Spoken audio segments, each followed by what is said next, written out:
अजून एक ratio cover करूया, करंट रेशो. त्याचा फॉर्म्युला आहे current asset divided by current liability. Current रेशोचा फॉर्म्युला आहे current assets divide by current liabilities. आता आपल्याला प्रश्न पडणार की करंट असेट्स कशा ओळखायच्या. त्यासाठी मी इथे 8 असेट्सची लिस्ट घेऊन आलोय. या सगळ्यांना आपण करंट असेट, याच्या बाहेर कुठेही करंट असेट असणार नाही.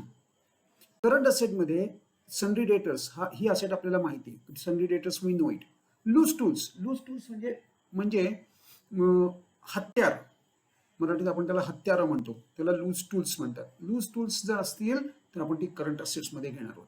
बिल्स रिसिवेबल, कॅश आणि bank balance, investments in marketable securities म्हणजे अशा इन्व्हेस्टमेंट्स की ज्या पटकन क्विकली तुम्ही विकू शकता, मार्केटमधनं पैसे उचलू शकता त्याच्या अगेन्स्टमध्ये. म्हणजे एक्झाम्पल द्यायचं झालं तर शेअर्स, डिबेंचर्स. हे डिबेंचर्स सुद्धा फक्त तेव्हाच जर ते स्टॉक एक्सचेंजवर लिस्टेड असतील तर, otherwise shares. Short term loans and advances, long term येणार नाहीत, शॉर्ट टर्म फक्त कव्हर होणार. शॉर्ट टर्म म्हणजे less than 1 year. Stock and inventories. आता एक लक्षात ठेवा, इथं हे एक कंपनीची बॅलन्स शीट्स मोस्टली असतात. हे रेशो अनालिसिस आपण मोस्टली तुम्हाला जे बॅलन्स शीट देणार आहेत ते त्या कंपन्यांच्या असणार आहेत, म्हणून ते वर्ड असेल इन्व्हेंटरी. मोस्टली स्टॉक नसेल, पण स्टॉक असला तरी प्रॉब्लेम नाही. स्टॉकलाच आपण इन्व्हेंटरी म्हणणार, आणि इन्व्हेंटरी असेल तरी प्रॉब्लेम नाही. इन्व्हेंटरी म्हणजे स्टॉक. आणि प्रीपेड एक्सपेन्सेस हे तर तुम्हाला माहितीच आहेत, यू नो दिस. चला, अजून एक लिस्ट मी इथे घेऊन आलोय, ती आहे करंट लायबिलिटीची. परत त्यात पण 8 करंट लायबिलिटीज आपण कव्हर केल्या. Sundry creditors we know it, आपल्याला सन्ड्री क्रेडिटर्स माहिती आहेत. सन्ड्री क्रेडिटर्स म्हणजे काय? Bills payable is a part of sundry creditors. Sundry क्रेडिटर्सचाच पार्ट आहे bills payable. Bank overdraft, temporary जो बँक ओव्हरड्राफ्ट बँक आपल्याला देते, ही एक फॅसिलिटी असते, त्याला बँक ओव्हरड्राफ्ट म्हणणार. इन्कम रिसिव्ड इन ॲडव्हान्सेस म्हणजे कस्टमरकडनं जे ॲडव्हान्सेस येतात त्याला आपण इन्कम रिसिव्ड इन ॲडव्हान्स म्हणणार. शॉर्ट टर्म लोन, परत एकदा, मगाचं लोन काय होतं आणि हे लोन काय? हे लोन आपण घेतलंय, आणि मगाचं जे लोन होतं, मगाचं लोन हे short term loan, loans and advances, हे आपण गिव्हन आहे. दिस इज गिव्हन, आपण दिलंय. आपण बाकीचे काही लोकांना आपण जर लोन दिली तर ती करंट असेट्स मध्ये येतात. आणि जर का आपण लोकांकडनं शॉर्ट टर्म लोन म्हणजे लेस दॅन 1 इयर घेतलं तर ते इथे येणार. प्रोव्हिजन फॉर टॅक्सेशन, टॅक्सेशनची प्रोव्हिजन करून ठेवलेली आहे. आउटस्टँडिंग एक्सपेन्सेस हे तर तुम्हाला माहितीच आहेत. आउटस्टँडिंग सॅलरी, आउटस्टँडिंग रेंट, बरेचसे एक्सपेन्सेस आउटस्टँडिंग असतात. आणि अनक्लेम डिव्हिडंड. एवढ्या 8 लिस्टमध्ये तुम्हाला मॅक्सिमम तुमचा सगळा खेळ हा पहिल्या 3 मध्येच होणार आहे. मोस्टली ह्या 3च असणार आहेत. या बाकीच्या फार तर फार आउटस्टँडिंग एक्सपेन्सेस एक येईल. बाकीचे लायबिलिटीज तुम्हाला येणार पण नाहीत. आणि सिमिलरली या इथं सुद्धा sundry debtors, bills receivable, cash and bank balance आणि स्टॉक हे 4च असण्याची शक्यता आहे तुमच्या बॅलन्स शीट मध्ये, जी तुम्हाला दिली जाणार आहे. चला, आता बघा मी काय घेऊन आलोय. मी एक एक्झाम्पल घेऊन आलोय. अशा प्रकारची बॅलन्स शीट तुम्हाला दिली जाणार आहे, आणि याच्यावरून तुम्हाला करंट रेशो काढायचा आहे. करंट रेशो काढायचा आहे. चला, कसा काढणार? आपल्याला काय करायचंय? आपल्याला आयडेंटिफाय करायचंय पहिले करंट असेट, मग करंट लायबिलिटी, आणि या दोघांची डिव्हिजन करायचे. झाला, रेशो इज ओव्हर, डन. चला मग आयडेंटिफाय करूया. आत्ताच आपण लिस्ट मध्ये शिकलोय टोटल 8 करंट असेट्स आहेत. यातलं सगळ्यात पहिलं हे बघा, स्टॉक इन ट्रेड सगळ्यात पहिली. दुसरं डेटर्स, तिसरं कॅश अँड बँक बॅलन्स, आणि चौथं बिल्स रिसिवेबल. हे सगळे जस्ट आत्ता आपण ज्या लिस्ट बघितली त्यामध्ये हे सगळे लिस्ट प्रमाणे आपण त्याला आयडेंटिफाय केले. मग आता पुढची स्टेप काय?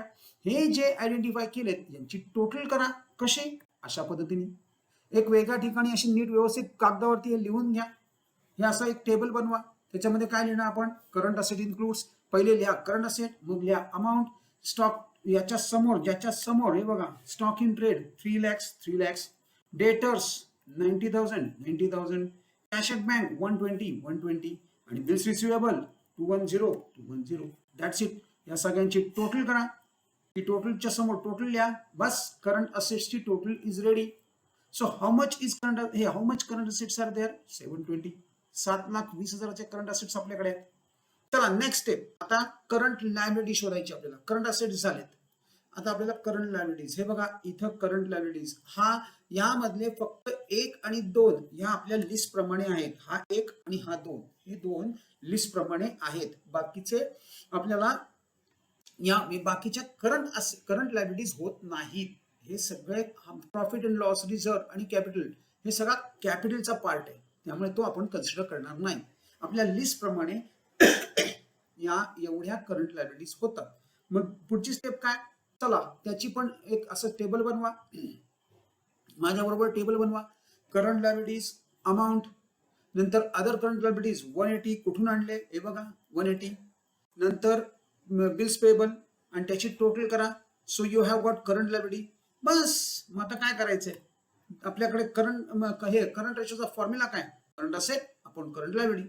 मग आपण करंट असेटच्या व्हॅल्यू काढून शोधून काढल्यात, टोटल केली, त्याची करंट असेटची टोटल केली, करंट लायबिलिटीची टोटल केली. Now we are ready to replace, ते आपण या फॉर्म्युल्यामध्ये रिप्लेस करायला रेडी आहोत. सो मी रिप्लेस केले 720 260, 720 divided by 260, the answer is 2.76. पण हे असं लिहायचं नाहीये, हे करंट रेशो लिहिण्याची पद्धत ही अशी असते. Current ratio is 2.76 as to 1, 2.76 as to 1. चला अजून एक सम घेऊन येऊया. हे बघा, हे काय आहे, ऑलरेडी इथं तर मी करंट असेट्स मार्कच करून घेऊन आलोय बघा तुमच्यासाठी. चला ही बॅलन्स शीट दिली आपल्याला. बॅलन्स शीट मध्ये काय, land and building and plant and machinery, हे काय आहे, हे का नाही कव्हर करत आपण, कारण हे फिक्स असेट्स आहेत, these are not current assets. आणि स्टॉक, डेटर्स आणि बँक बॅलन्स हे 3 करंट असेट्स आहेत. मग आपल्याला याची प्रोसेस काय, पुढची काय करायचं आपल्याला, चला एक परत एकदा टेबल बनवा. करंट असेट्स अमाऊंट, स्टॉक हे बघा 150, नंतर डेटर्स 70, हे बघा 70 इथून उचललेत मी, आणि बँक बॅलन्स 30, बँक बॅलन्स 30, याची टोटल करा, that is 2,50,000. Do the total of current assets, ही करंट असेटची टोटल आहे. सिमिलरली आपल्याला यातनं आता करंट लायबिलिटीज पण शोधायच्या आहेत. चला करंट लायबिलिटी, ही बघा ही पहिली करंट लायबिलिटी आहे, sundry debtors. Second current liability bank overdraft, याची लिस्ट करूया. हे बघा याच्याप्रमाणे लिस्ट केली. करंट सन्ड्री क्रेडिटर्स कुठे आहेत, हे बघा सन्ड्री क्रेडिटर्स. नंतर सेकंड ओव्हरड्राफ्ट, हे बघा ओव्हरड्राफ्ट, डन. नाव टोटल, या दोघांची टोटल केली. पुढची स्टेप काय, फॉर्म्युला लिहा. Current ratio is equal to current asset upon current liability, values replace करा, आन्सर काढा आणि एक्सप्रेस करा इन दिस वे. आपल्याला अशा पद्धतीने हे एक्सप्रेस करायचंय. Done. So we have done so far 2 examples. चला अजून एक एक्झाम्पल सॉल्व्ह करूया. One more example. करंट, हे काय करायचं, हे तुम्हाला बॅलन्स शीट दिली आहे. आता पहिली स्टेप काय, आता तुम्ही करायचा प्रयत्न करा. You do it, you try to do this. हे ट्राय करायचा प्रयत्न करा. Plant and machinery and land and building हे फिक्स असेट्स आहेत. मग कॅश काय आहे, करंट असेट. डेटर्स काय आहे, करंट असेट. स्टॉक काय आहे, current assets. Prepaid insurance current asset. म्हणजे थोडक्यात हे बघा, मी परत एकदा घेऊन येतो, तुम्हाला दाखवले बघण्यासाठी पाहिजे असेल तर. हे बघा हे सगळे प्रीपेड इन्शुरन्स चेक करा. प्रीपेड इन्शुरन्स, हा बघा प्रीपेड इन्शुरन्स आपल्या करंट असेटच्या लिस्टमध्ये. हे सगळे त्या लिस्ट प्रमाणे, म्हणजे मग मी काय करतोय, मी हे सगळे मार्क करून घेतले. बघा 1 2 3 4. मग पुढची स्टेप काय, मार्किंग करून झालेलं आहे. आता टोटल करा. कॅश, डेटर्स, ज्याच्या त्याच्या समोर ज्याची त्याची अमाऊंट लिहा. मी इथनं घेतले 1 2 3 4, याच्या समोर याची अमाऊंट लिहा. ही बघा, इट इज दिस हियर. आणि काय करा, टोटल करा. सो करंट असेट्स मिळाले. सिमिलरली करंट लायबिलिटीवर या. इक्विटी, रिटेन अर्निंग्स, हे दोन फिक्स कॅपिटल आहेत. जसं फिक्स असेट आहेत तसं हे फिक्स कॅपिटल किंवा फिक्स लायबिलिटी आहेत. मग आता उरलं काय, सन्ड्री क्रेडिटर्स ही करंट लायबिलिटी आहे. सन्ड्री हे बिल्स पेबल करंट लायबिलिटी आहे. आणि अदर करंट लायबिलिटी ही सुद्धा करंट लायबिलिटी आहे. हे बघा आयडेंटिफाय केली आपण 3. वी हॅव आयडेंटिफाईड दिस 3. मग आता काय करूया, चला लिस्ट बनवा. या इथल्या व्हॅल्यूज जशा त्या तशा या लिस्ट मध्ये पुटअप करा आणि टोटल करा. करंट लायबिलिटीची ती आली 3,24,000. आता पुढची स्टेप काय, फॉर्म्युला लिहा. Current asset upon current liability, right down the formula. हा फॉर्म्युला लिहा आणि त्याच्या पुढची प्रोसेस काय, त्याच्यामध्ये व्हॅल्यूज रिप्लेस करा आणि आन्सर काढा. आणि ते आन्सर मेन्शन करा, लिहून काढा. कसं लिहायचं आहे, करंट रेशो इज 3:1. चला आता हे तर टोटली तुम्हाला करायचंय. दिस कम्प्लिटली तुम्हाला करायचं आहे. मी फक्त इथं आन्सर शेअर करणार आहे. अगदी सोपी मेथड आहे. मी अतिशय सिम्प्लिफाय करायचा प्रयत्न केलाय. अतिशय सिम्प्लिफाईड पद्धतीने मी इथं तुम्हाला हे शिकवायचा प्रयत्न केलाय. करंट रेशो अगदी सिंपल आहे, very simple, most simple ratio. ह्या फक्त नीट आयडेंटिफाय करायचे करंट असेट्स आणि करंट लायबिलिटीज.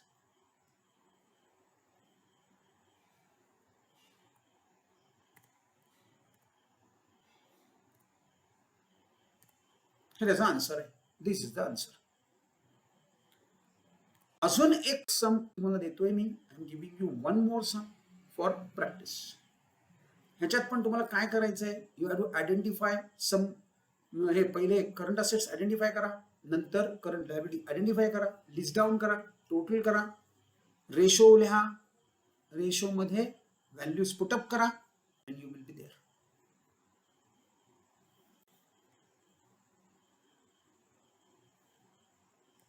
हे बघा, हे त्याचे आन्सर आहे. This is the answer.